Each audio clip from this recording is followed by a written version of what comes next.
বিশ্বনবী বলেন, আনা সাইয়্যিদুন নাসি ইয়াউমাল কিয়ামা, আমি কিয়ামতের দিন সর্বশ্রেষ্ঠ হব, মানুষের মধ্যে সর্বশ্রেষ্ঠ সেরা আমি বিশ্বনবী। আলহামদুলিল্লাহ পড়েন।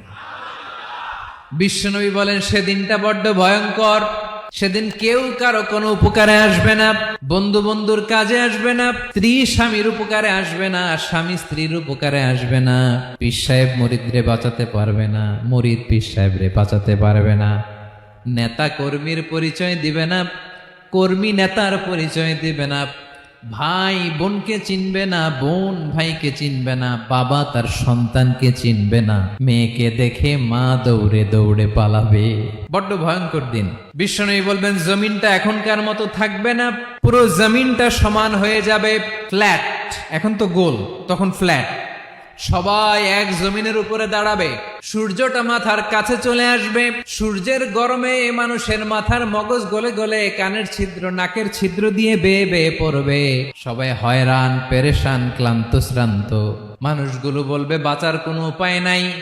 50,000 বছর মানুষ এরকম দৌড়াবে, চিৎকার করবে, কাঁদবে, বাঁচার কোনো উপায় নাই। সবাই বলবে, আল্লাহ যদি বিচারটা শুরু করতো, যা হবার হবে, আগে বিচার শুরু করুক। বিচারই শুরু হয় না, বিচার শুরু হইতেই 50,000 বছর। আল্লাহ, 50,000 বছর, 5,000, 15,000 না, 50,000 বছর এরকম যাবে। মানুষগুলো কাঁদতে কাঁদতে বলবে, চলো আমরা আদম আলাইহিস সালামের কাছে যাই, যেন আল্লাহরে যে সুপারিশ করে, আল্লাহ আপনি বিচার শুরু করেন। কিয়ামতের ময়দানে সবাই মিলে সাইয়েদনা আদম আলাইহিস সালামের কাছে যেয়ে বলবে, ইয়া আবাল বাশার, ইয়া আউয়ালাল আম্বিয়া, ও আদম নবী, আপনি দুনিয়ার বুকে প্রথম নবী। আল্লাহ নিজ হাতে আপনারে 60 হাত লম্বা করে বানিয়েছেন, আপনার সম্মানে ফেরেশতাদেরকে সেজদা দিতে বলেছেন। দুনিয়ার প্রথম নবী, প্রথম মানুষ আপনি আল্লাহরে যে সুপারিশ করেন যেন আল্লাহ বিচার শুরু করে। আদম আলাইহিস সালাম বলবেন, আমি পারবো না, কারণ আল্লাহ আমাকে একটা নিষিদ্ধ গাছের কাছে যেতে নিষেধ করেছিল, আমি ভুল করে এই গাছের ফল খেয়েছি। নাফসি নাফসি, আজকে আমার কি হবে আমি জানি না, আমি বড় লজ্জিত। আমারে যদি আল্লাহ জিজ্ঞেস করে কেন খাইছিলাম, আমার কোনো উত্তর নাই, তোমারে বাঁচামো কেমনে আমি? নবীরা থার করে কাঁপবে সেদিন। আদম আলাইহিস সালাম বলবেন, আমি পারবো না, মাফ করো আমাকে, আমি পারবো না। ওই যে ভুল করে গন্ধম খেয়ে ফেলেছি, নিষিদ্ধ গাছের ফল খেয়ে ফেলেছে, আমি বড় লজ্জিত, অনুতপ্ত, আমি পারবো না। আজকে আল্লাহ এত রাগান্বিত হয়েছে, আগে কখনো আল্লাহ এত রাগান্বিত হয় নাই, ভবিষ্যতে আল্লাহ কখনো এত রাগান্বিত হবে না। আমি পারবো না, এক কাজ করো, তোমরা নূহ আলাইহিস সালামের কাছে যাও। কোন নবী? লোকেরা এবার পাগলের মতো দৌড়াতে দৌড়াতে আল্লাহর নবী নূহ আলাইহিস সালামের কাছে যেয়ে বলবে, ইয়া নবী আল্লাহ নূহ, আনতা আউয়ালুর রাসূলি ফিল আরদ, আপনি জমিনে প্রথম রাসূল। আদম আলাইহিস সালাম নবী ছিলেন, রাসূল ছিলেন না। এই দুনিয়ার বুকে প্রথম রাসূল ছিলেন আল্লাহর নবী নূহ আলাইহিস সালাম।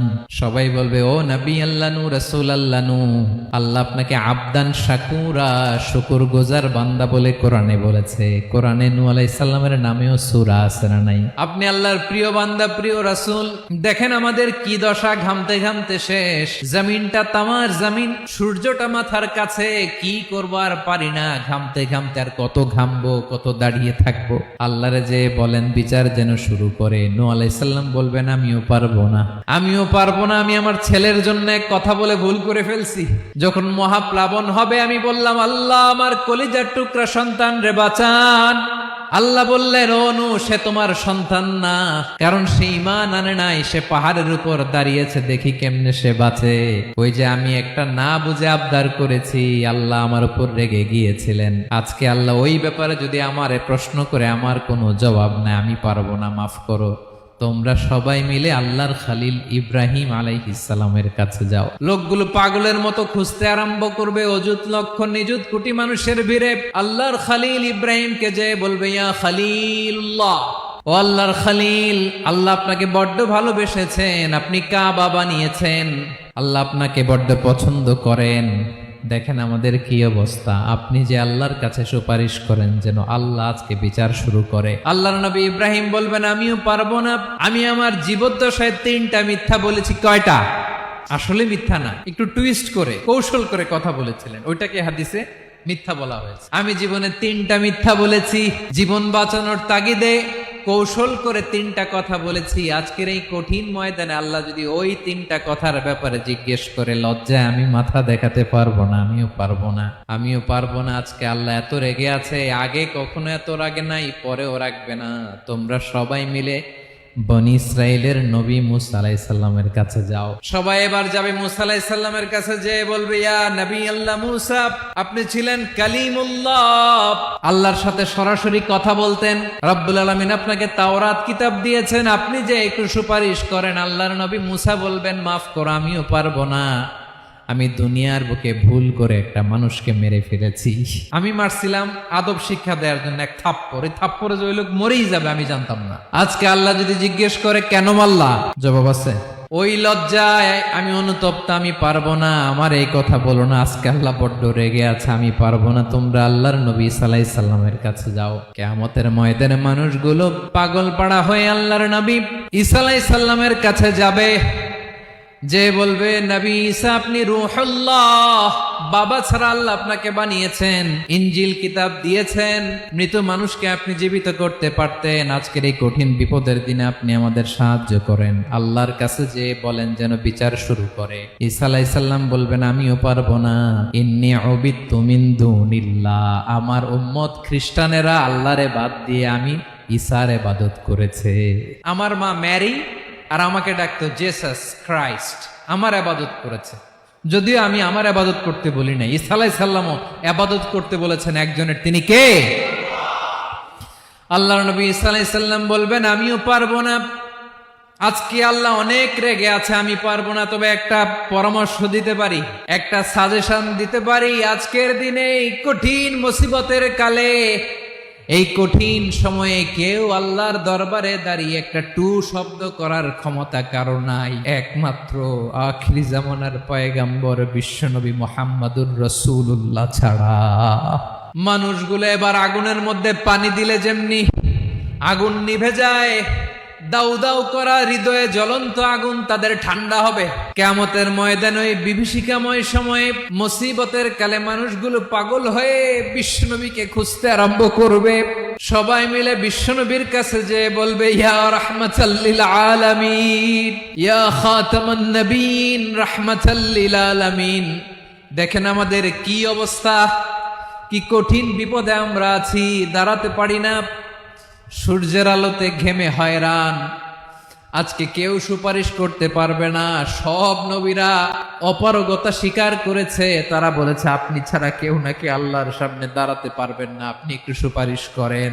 বিশ্বনবী বলবেন, আসো আসো, আজকের দিনে আমি ছাড়া আল্লাহর সামনে কেউ দাঁড়াতে পারবে না। বিশ্বনবী মাকামে মাহমুদে যে আল্লাহু আকবার বলে সিজদায় লুটিয়ে পড়বেন। আল্লাহ রাব্বুল আলামিন বিশ্বনবীকে এমন কিছু চমৎকার শব্দ শিখাবেন, ওই শব্দগুলো দিয়ে আল্লাহর প্রশংসা করে বিশ্বনবী কাঁদতে আরম্ভ করবেন। বিশ্বনবী এমন ভাবে অঝোর দ্বারায় সিজদায় লুটিয়ে পড়ে কাঁদবেন, রব্বুল আলামিনের রহমতের দরিয়ায় জোশ লেগে যাবে। রব্বুল আলামিন এই দৃশ্য থেকে সহ্য করতে পারবেন না। রব্বুল আলামিন বলবেন, ইয়া মুহাম্মদ ইরফা রাসাক, ও নবী আপনি মাথা তোলেন। যে বিভীষিকাময় সময়ে প্রত্যেক নবী বলেছেন আমি পারবো না, প্রত্যেক নবী বলেছেন নফসি নফসি, আমার কি হবে আমি জানি না, আল্লাহ আমারে বাঁচাও। প্রতিটি নবী বলবে নফসি নফসি, আল্লাহ তুমি আমারে বাঁচাও, আমারে বাঁচাও। বিশ্বনবী মাথা তুলবেন, তুলে বলবেন রব্বি হাবলি উম্মতি, আল্লাহ তুমি আমার গুনাহগার উম্মতকে বাঁচাও। এই দুনিয়ার বুকে রব্বুল আলামিন সব নবীকে একটা করে দাওয়া মুস্তাজাবা দিয়েছেন, মানে যে দোয়া করলে কবুল হয়ে যায় সাথে সাথেই। দাও বিহা, দুনিয়ার সব নবীরা ওই দোয়াটা দুনিয়ায় করে ফেলেছে। সব নবীকে আল্লাহ একটা করে দোয়া দিয়েছেন, নবী দোয়া করলেই কবুল। সব নবীরা ওই দোয়া করে ফেলেছে দুনিয়াতে। বিশ্বনবী বলেন আমি করি নাই। ওয়া ইন্নী আখতাবিউ দাওয়াতি শাফাআতান লি উম্মতি ইয়াউমাল কিয়ামাহ, আমার ওই স্পেশাল দোয়াটা আমি দুনিয়ার বুকে কঠিন বিপদে পড়েও কোনোদিন করি নাই। আমি আমার স্পেশাল দোয়াটা কিয়ামতের দিন আমার গুনাহগার উম্মতকে সুপারিশের জন্য রেখে দিয়েছি। আল্লাহ বলবেন নবীর ফারাসাক, মাথা তোলেন, আর কাটবেন না। বিশ্বনবী মাথা তুলবেন। আল্লাহ বলবেন সাল তোতা, আপনি যা চাবেন তাই দেব। ওয়াশফা তুশাফা, সুপারিশ করেন, সুপারিশ কবুল করব। বিশ্বনবী বলবেন, আল্লাহ ওই স্পেশাল দোয়াটা দুনিয়াতে করি নাই, আজকে আমি তোমার দরবারে দাঁড়িয়ে কিয়ামতের দিন ওই দোয়াটা করছি। আল্লাহ, আমার যে উম্মতের হৃদয়ে যাররা পরিমাণ ঈমান আছে, আমার একটা উম্মতকেও তুমি জাহান্নামে ঢুকাতে পারবা না। বিশ্বনবী পাগলের মতো একবার হাউজে কাউসারে যাবেন, একবার সিরাতে যাবেন, একবার পুলসিরাতের দিকে, একবার হাউজে কাউসারের দিকে পাগলের মতো দৌড়াতে থাকবেন, তার কোনো গুনাহগার উম্মত যাতে জাহান্নামে ঢুকে না যায়। সেদিন কেউ সুপারিশ করতে পারবে না বিশ্বনবী ছাড়া। এজন্য 5 নম্বর আল্লাহ বললেন, মান যাল্লাযী ইয়াশফাউ ইনদাহু ইল্লা বিইযনিহি। কার সাহস আছে, কার এত বড় বুকের পাটা কিয়ামতের কঠিন দিন আল্লাহর সামনে দাঁড়িয়ে সুপারিশ করবে? কারো ক্ষমতা নাই, কারো ক্ষমতা নাই। বিশ্বনবী সেদিন সিজদায় পড়ে উম্মতের জন্য কাঁদবেন, সবাই কাঁদবে, নফসি নফসি, আল্লাহ আমারে বাঁচাও, আল্লাহ আমারে বাঁচাও। বিশ্বনবী বলবেন, উম্মতি উম্মতি। বিশ্বনবী আমার জন্য কাঁদবেন, আপনার জন্য কাঁদবেন, আমাদের জন্য সেদিন কেঁদে কেঁদে জাহান্নামের দরজায় দাঁড়িয়ে আমাদেরকে টেনে টেনে জান্নাতে ঢুকাবেন। এজন্যই বিশ্বনবীর ভালোবাসা যেন আমাদের হৃদয়ে ভরপুর থাকে। আমার ভাইয়েরা, প্রতি শুক্রবার বিশ্বনবীর উপরে বেশি বেশি যেন আমরা দুরূদ পড়ি। আমরা যখন বিশ্বনবীর সালাম দেই, দুরূদ পড়ি, একদল স্পেশাল ফেরেশতা আছে যারা বিশ্বনবীর দুরূদটা নিয়ে সরাসরি বিশ্বনবীর রওজায় যায়, যে বলে অমুকের বেটা অমুক আপনারে সালাম দিয়েছে। বিশ্বনবী নিজ কবরের থেকে নিজেই সালামের উত্তর দেয়। বিশ্বনবীর ভালোবাসা যেন আমাদের হৃদয়ে থাকে, বিশ্বনবীর সুন্নাহ দিয়ে যেন আমাদের জীবনটাকে সাজাই। পারা যাবে ইনশাআল্লাহ। বিশ্বনবীর ভালোবাসা ছাড়া কেউ জান্নাতে ঢুকতে পারবে? বিশ্বনবীর পক্ষে আমরা বলবো, বিশ্বনবীর পক্ষে আমরা লিখব, বিশ্বনবীর জন্য আমরা আমাদের কলিজার রক্ত বিলিয়ে দিব, ঠিক কিনা বলেন? সেদিন বিশ্বনবী ছাড়া কেউ সুপারিশ করতে পারবে না। 5 নম্বর আল্লাহ বললেন, মান যাল্লাযী ইয়াশফাউ ইনদাহু ইল্লা বিইযনি। কে আছে সুপারিশ করবে আল্লাহর সামনে? আর আপনি আপনার বাবার দরবারে যে সেজদা দেন, হ্যাঁ, ইব্রাহিম আলাইহিস সালাম থারথার করে কাঁপবে আর বলবে, নফসি নফসি, আল্লাহ আমারে বাঁচাও। মুসা আলাইহিস সালাম থারথার করে কাঁপবে, আল্লাহ নফসি নফসি, আমারে বাঁচাও। আর আপনি পীরের দরবারে যে সেজদা দেন, কোথায় আছেন আপনি? খবরদার, কেউ বাঁচাতে পারবে না। যাকে ইল্লা আল্লাহ যাকে অনুমতি দেন, বিশ্বনবীকে দিবেন, নবীদেরকে দিবেন, এরপরে আল্লাহ তার স্পেশাল ওয়ালিদেরকে, মুত্তাকিনদেরকে, শহীদদেরকে, সিলেক্টেড বান্দাদেরকে দিবেন। কিন্তু কাকে দিবেন, কার জন্য দিবেন, দুনিয়ার কেউ জানে না একজন ছাড়া, তিনি কে? আল্লাহর ওয়ালিদেরকে, নেককার লোকদেরকে আল্লাহ সুপারিশের অনুমতি দিবেন। কিন্তু আপনি যারে মানেন, যার পায়ে সেজদায় লুটিয়ে পড়ে থাকেন, তারে যে আল্লাহ দিবেন, এটার কোনো গ্যারান্টি আছে? কথা বলেন।